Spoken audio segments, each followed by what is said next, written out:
This wasn't the clean, polished climax of a standard science fiction story. There were no orchestral swells or lens flares, just the smell of burning ozone and the wet copper taste of blood in Jack Riker's mouth. The massive FTL drive of the Ethelgard was screaming, a mechanical death rattle that vibrated through the deck plates and straight into his molars.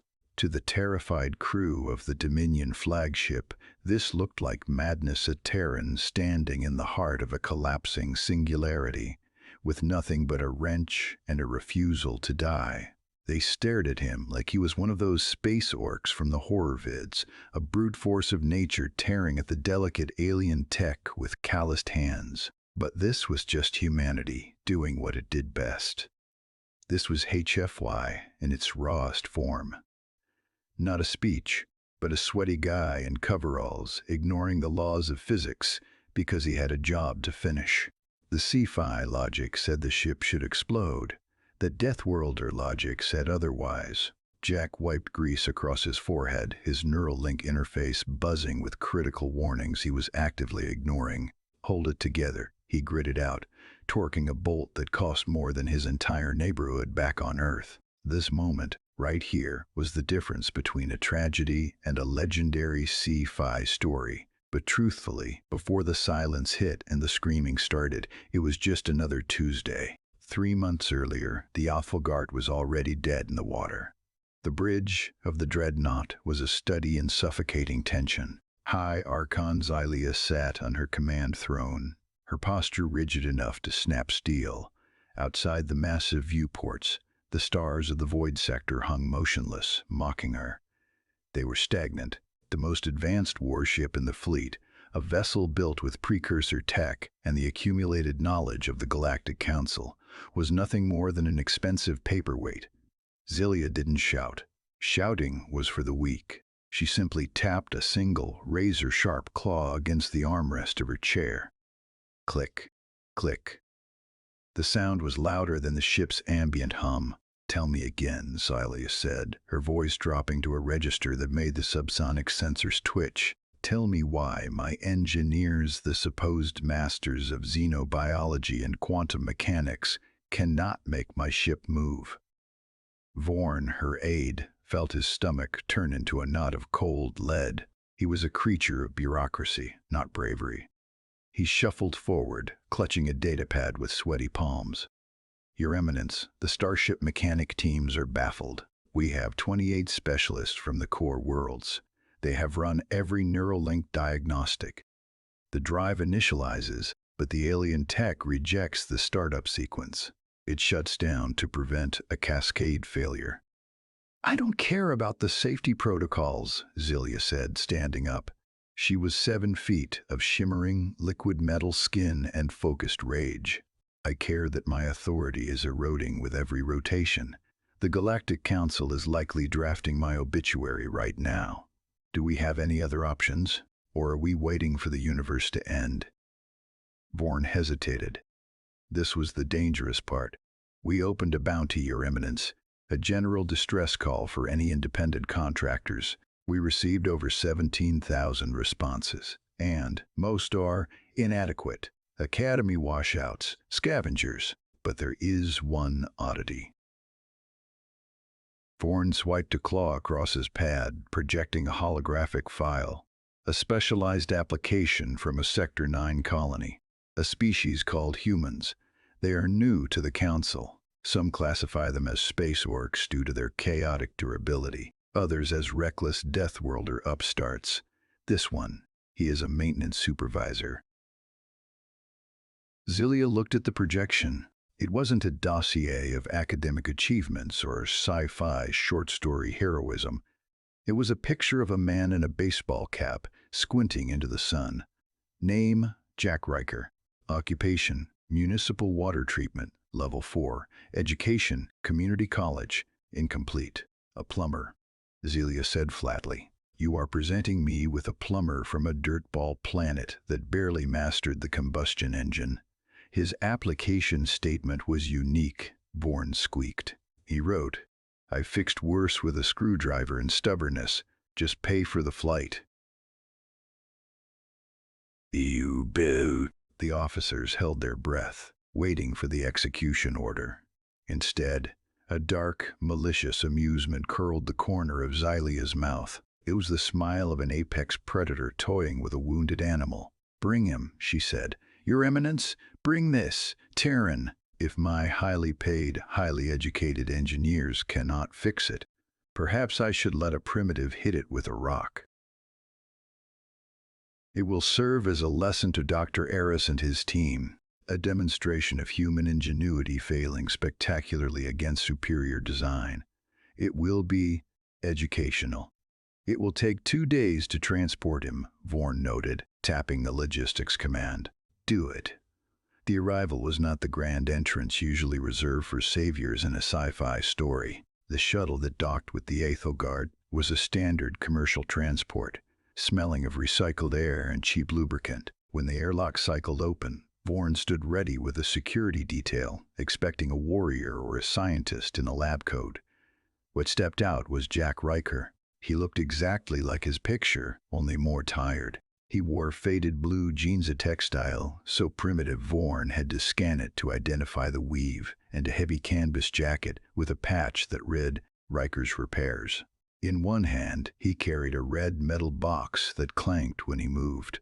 In the other, a thermal mug that smelled distinctively of roasted beans. Jack blinked, his eyes adjusting to the harsh, sterile lighting of the docking bay. He looked at the gleaming chrome walls, the floating data nodes, and the armed guards. He didn't look impressed. He looked like a man who had been dragged out of bed on his day off. "Wow," Jack said, his voice raspy. "You guys really like the color white, huh? Must be a nightmare to keep the scuffs off." Vorn blinked all 4 of his eyes. "You're the starship mechanic? The Terran?" "That's me." "Jack, traffic was murder getting through the asteroid belt." Jack shifted his toolbox, the heavy metal thudding against his leg. "So, where's this fancy engine that's giving you grief?" "I got a brisket in the slow cooker back home, so I'm on a bit of a clock." You wish to see the drive immediately?" "That's the job, right? Unless you want to give me a tour of the cafeteria first." Vorn straightened his spine. This creature had no idea where he was, no concept of the majesty of the Aethelgard. He was treating a Galactic Council dreadnought like a broken washing machine. "The High Archon wishes to inspect you first." Jack sighed, a long, weary sound that spoke of decades dealing with micromanaging supervisors. "Right. The boss wants a look. Lead the way, Chief."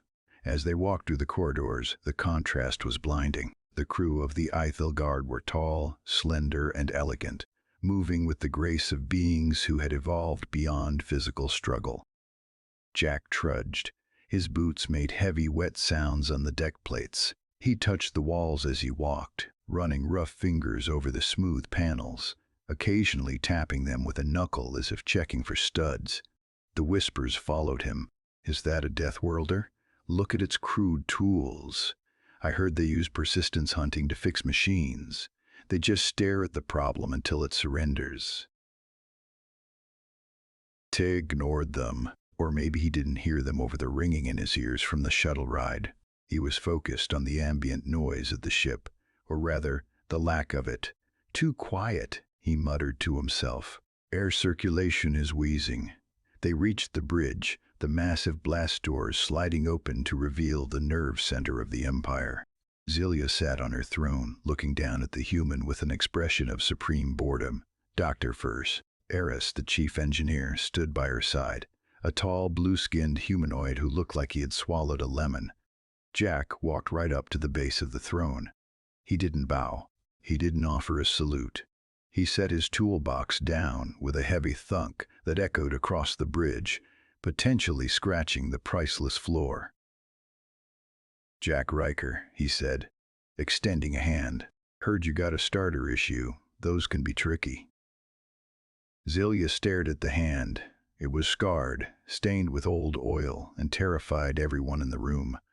Touching the Archon was a death sentence, but Jack just stood there, waiting, his Terran grit radiating off him like heat.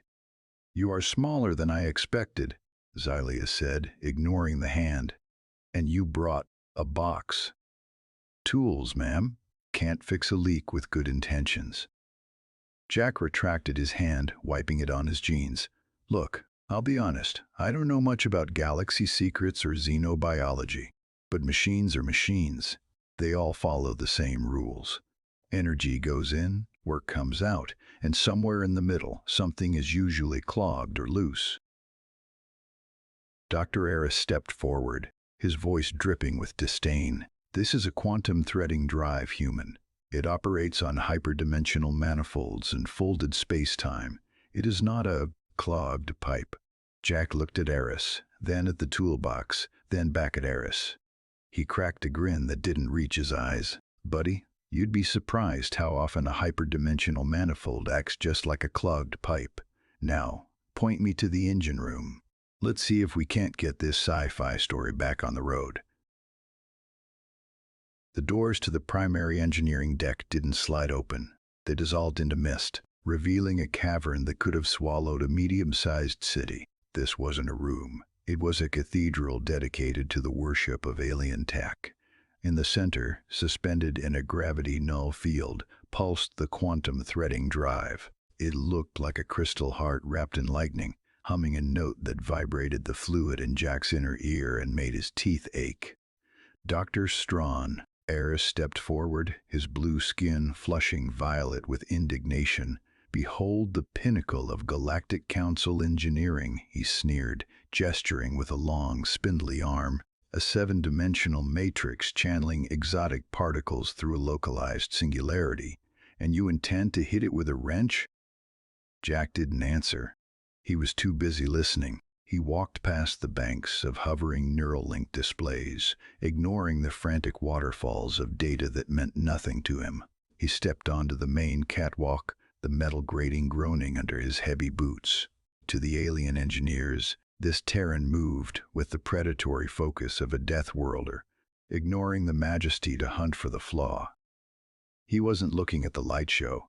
He was looking at the shadows. Jack placed a palm on the containment housing. It was warm, too warm. A low thrum traveled up his arm, settling as a dull, throbbing ache in his shoulder joint. It's off balance, Jack said, his voice flat. Impossible, Eris scoffed. The field stabilizers are calibrated to the nanometer.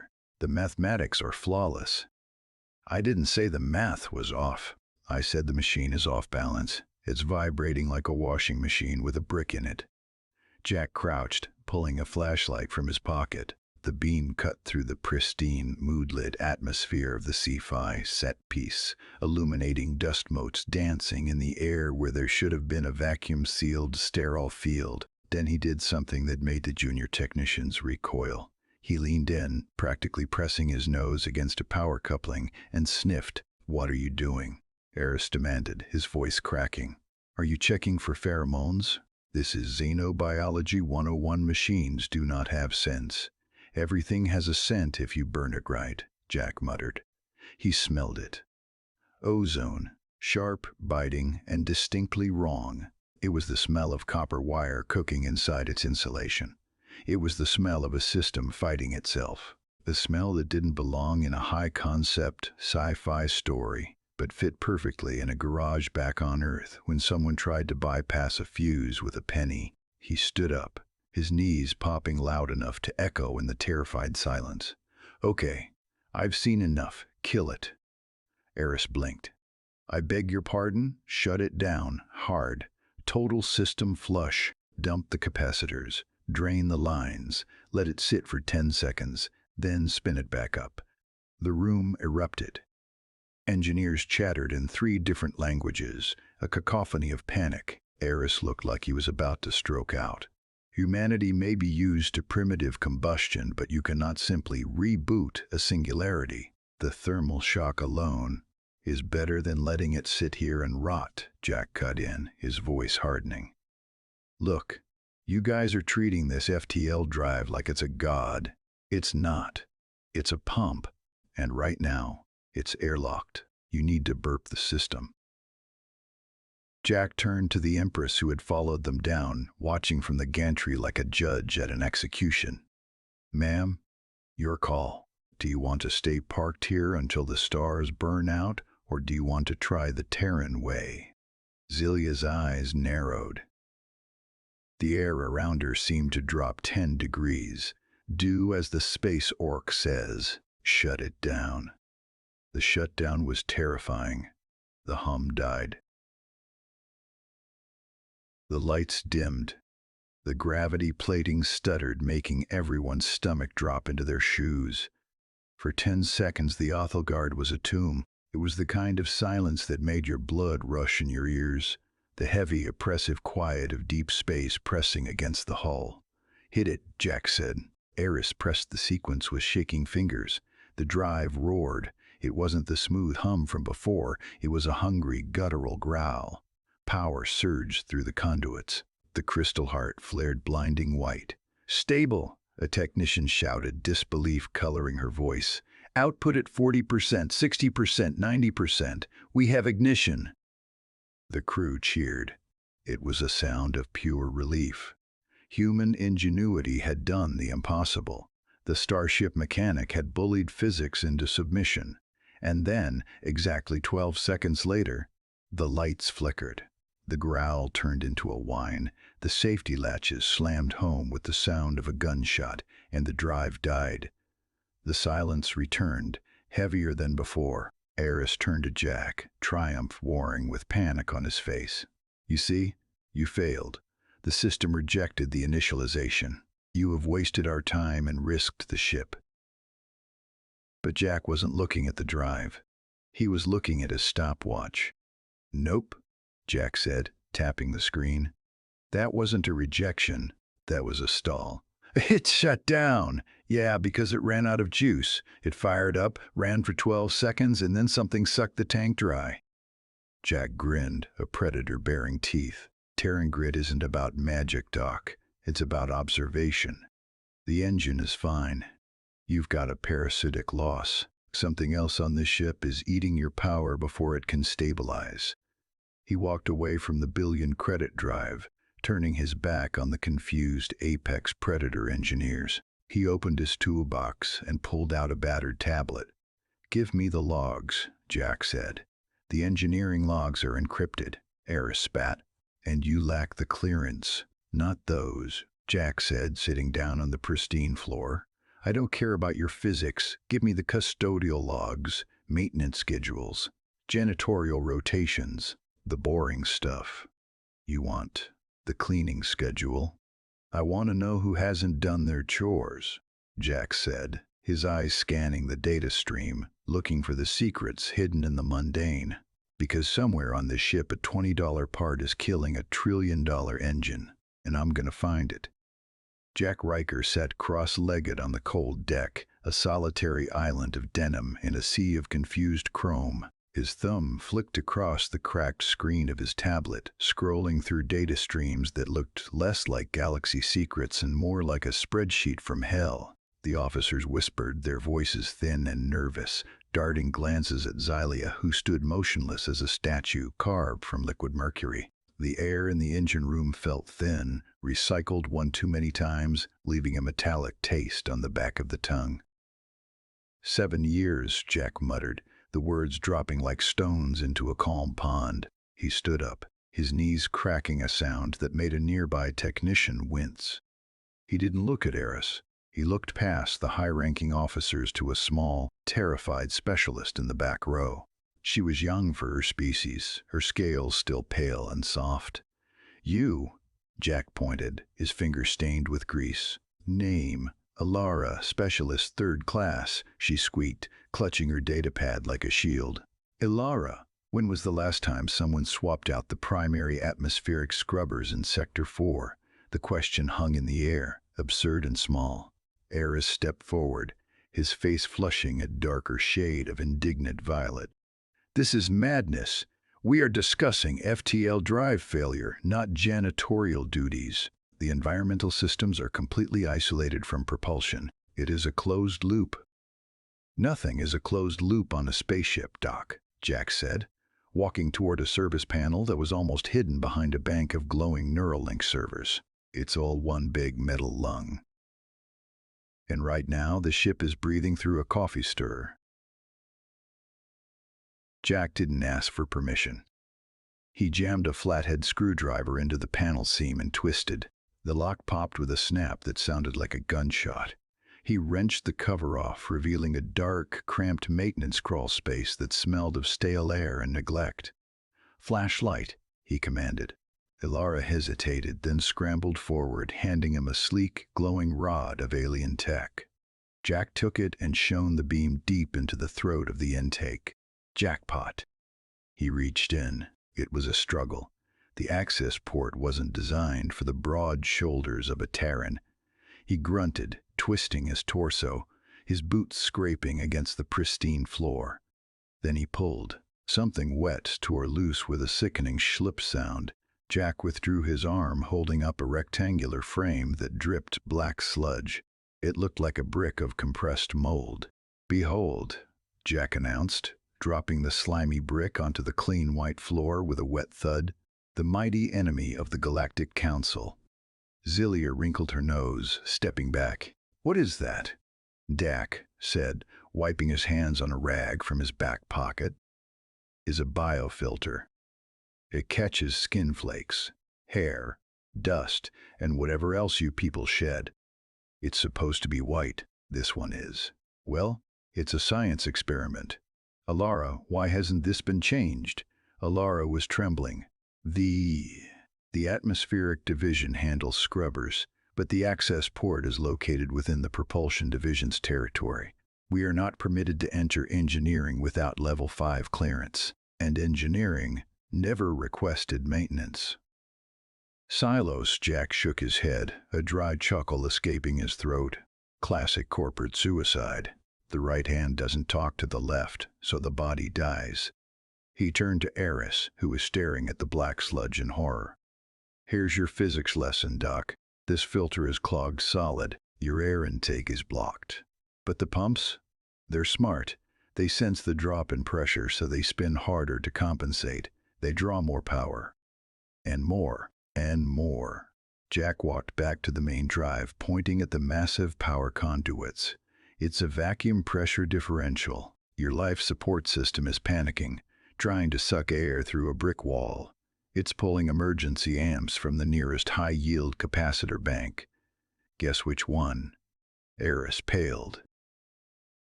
"The startup capacitor for the FTL drive." "Bingo. Every time you try to jump, the air conditioner steals the juice to keep you from suffocating. The engine starves, the safety kicks in, and you go nowhere." It was a humiliating revelation. The sci-fi grandeur of the Ethelgard brought to its knees by dust bunnies and bureaucracy. But Jack wasn't done. His eyes were scanning the conduits again, tracing the path of the power cables. Something about the layout nagged at his human ingenuity. The schematic in his head didn't match the mess of wires in front of him. "But that's not all," Jack murmured. He knelt by the base of the drive, where the primary power coupling met the floor. "What now?" Eris asked, his voice defeated. "Did we forget to flush the toilet too?" "No," Jack said, his voice dropping low. "This is different." He reached behind a heavy bundle of optical fibers and pulled. He didn't pull out a filter this time. He pulled out a wire. It was a crude, ugly thing of braided copper cable that looked like it had been stripped from a derelict freighter. It was wrapped in something that looked suspiciously like duct tape, bypassing a sleek, glowing regulator node. It was a scar of Terran grit, or perhaps just desperation hidden inside the sleek perfection of the precursor tech. "Who did this?" Jack asked, holding up the jerry-rigged splice. The room went silent. This wasn't neglect. This was unauthorized modification. "That bypass." Eris squinted. "That bypass routes power directly past the surge protector. It creates a raw feed." "It's a hot wire," Jack corrected. "Someone needed this ship to move fast, a long time ago. Maybe during a battle. Maybe during an escape. They didn't have the right part, so they improvised. They bypassed the safety regulator to get more power to the engines." He looked at the wire, burned and frayed at the edges. "It worked. It saved you." But then the crisis ended, and nobody removed it. It became a permanent temporary fix. The ghost in the machine. Jack stood up, the ugly wire dangling from his hand like a dead snake. "You've got a clogged lung and a hot-wired heart? Your ship isn't broken, lady. It's having a stroke." The diagnosis was complete. The Space Orcs' reputation for destruction was inverted. The human hadn't broken the ship. He had just been the only one willing to get dirty enough to see how broken it truly was. Humanity didn't conquer the stars with perfect math. They conquered it by fixing the mistakes everyone else was too proud to notice. Jack looked at Xylia. "I can fix it, but I'm going to need some Terran supplies. Specifically, I need to cut a hole in your precious firewall, and I need someone to find me something that works as a fuse, because we're about to shock this system back to life, and it's going to hurt." Jack didn't wait for permission. He turned the engine room into a construction site. "I need copper," Jack barked, his voice cutting through the stunned silence of the Galactic Council elite. "I need ceramic plating, and I need every spare conduit you have in storage. Move." For the first time in centuries, the crew of the Eithel didn't look at their screens. They looked at the dirty, sweating Terran in their midst. And they moved. It wasn't discipline that drove them. It was fear. They were watching a death worlder dissect their god, and they were terrified he might actually kill it. Jack worked with a violence that bordered on assault. He tore the clogged biofilters out of the wall, throwing the black sludge onto the pristine deck. He forced the environmental team to splice their grid into the propulsion network, a heresy of xenobiology and engineering that made Dr. Eris physically gag. "This will not hold." Eris screamed over the screech of metal on metal. "The surge from the environmental draw will fry the neural link pathways. There is no buffer." "That's what this is," Jack grunted. He was holding a crude device he'd cobbled together from scrap hull plating and high-gauge wire. It looked ugly. It looked primitive. It looked like something that belonged in a basement, not a sci-fi story. "It's a fuse dock, a surge absorber. If the power spikes, this melts so your brain doesn't." He jammed the device into the open chest of the drive. Sparks showered down, burning holes in his shirt. He didn't flinch. This was the Terran grit the galaxy feared, the ability to eat pain and keep working. "Clear the area," Jack roared. He grabbed the manual override lever, a heavy physical switch that hadn't been touched since the ship was built using precursor tech. He looked at Xylia on the gantry. She gave a single, sharp nod. Jack pulled the lever. The Althagard didn't hum. It screamed. The sound was a physical blow, a concussive wave of energy that knocked the junior technicians to the floor. The lights blew out, plunging the room into darkness, illuminated only by the blinding blue arc of the FTL drive catching fire. The fuse box Jack had built glowed cherry red. It hissed, the metal groaning under the torture of 1,000,000,000,000 gigawatts. It was the only thing standing between them and a reactor breach. "Hold," Jack whispered, his knuckles white, his eyes watering from the ozone. "Hold together, you piece of junk." The fuse held. The parasitic load from the air scrubbers hit the buffer. The copper melted. The circuit broke exactly as planned, and the main drive swallowed the power it needed. The scream faded into a steady, thunderous heartbeat. The floor plates vibrated with the rhythm of a caged star. The viewports outside blurred, the stagnant stars stretching into lines of infinite light. They were moving. Jack let go of the lever and slid down the console to the floor. His chest was heaving. His hands were shaking, not from fear, but from the adrenaline crash. The room was silent again, save for the thrum of the engine. Xylia descended from the gantry. She didn't walk. She stalked. She stopped in front of Jack, looking down at the grease-smeared humanity that had saved her empire. "You have done the impossible," she said. Her voice lacked the warmth of gratitude. It carried the weight of calculation. "My fleet is mobile. The Space Orcs' reputation is earned. I am appointing you Supreme Artificer. You will remain. You will teach my engineers this chaos." Jack looked up. He wiped blood from a cut on his cheek. Supreme Artificer, huh? Does it come with dental? It comes with a planet, Salia stated, and a title that commands the respect of the Galactic Council. Jack laughed. It was a dry, rasping sound. That's a generous offer, lady. Really, but I gotta pass. Eris gasped. You refuse? You are a sewage worker. She is offering you a dominion. I got a porch step back in Ohio that's been loose for 6 months, Jack said, struggling to his feet. And my niece, Kelly? She's got a trumpet recital on Friday. She's terrible. Sounds like a dying goose. But I promised I'd be there. He picked up his toolbox. It felt heavier now. I'm not a grand architect. I'm just the guy you call when the toilet backs up. Send your engineers to Earth. Send them to the municipal plants. We'll teach them. We'll show them how to fix things with a hammer and a bad attitude. That's the sci-fi secret you're missing. You guys forgot how to bleed for your machines. Jack walked toward the airlock, leaving the stunned court of the High Archon behind. He didn't look back at the marvel of alien tech he had resurrected, but as he sat in the shuttle, waiting for the disconnect, he reached into his pocket. His fingers closed around the bypass wire he had removed, the jerry-rig that had started this whole mess. He pulled it out. Under the harsh shuttle lights, he really looked at it for the first time. It wasn't just copper and tape. The insulation was stained dark brown. Dried blood. And etched into the plastic connectors, scratched with the tip of a knife, was a symbol. Not a warning label, not a schematic.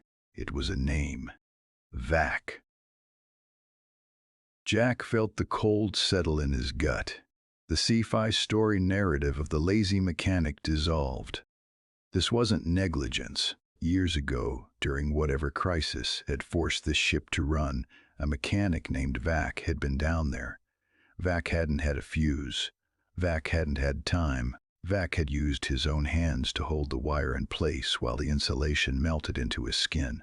He had spliced the line, bypassed the safety, and burned alive to keep the engine running. The jerry-rig wasn't a mistake. It was a tombstone. Jack gripped the wire tight, the sharp edges digging into his palm. The Ethelgard wasn't flying because of human ingenuity or superior engineering. It was flying because the galaxy was built on the bones of people who held the line when the systems failed. It was flying because of the dead. He shoved the wire back into his pocket, close to his heart. The stars outside the window blurred as the shuttle disengaged, but Jack didn't watch them. He just closed his eyes and listened to the silence, wondering how many broken things back on Earth were held together by nothing more than ghosts and duct tape. Here is the tactical breakdown of what actually happened on the Ethelgard. Point 1. Fluid dynamics. This is a classic case of Bernoulli's principle in a closed system. When the biofilter got clogged, it forced the air to move faster through a smaller gap. This dropped the pressure, causing the pumps to panic and draw excessive amperage. In engineering terms, we call this a parasitic load, a hidden drain that kills the main system. Point 2. Cognitive science. The alien engineers suffered from something called functional fixedness. They were so obsessed with their labels that they mentally categorized the filter as life support. Because of this, their brains literally couldn't see it as part of the engine problem. Sometimes, being an expert makes you blind to the basics. Point 3. Engineering physics. This is about transient voltage suppression. High-end technology is fragile. It can't handle the sudden spike of power, known as inrush current, during a cold start. Jack didn't just fix it, he installed a sloppy buffer. Basically a fuse to absorb that initial punch. He proved that sometimes you need a little bit of chaos to make the perfect system work.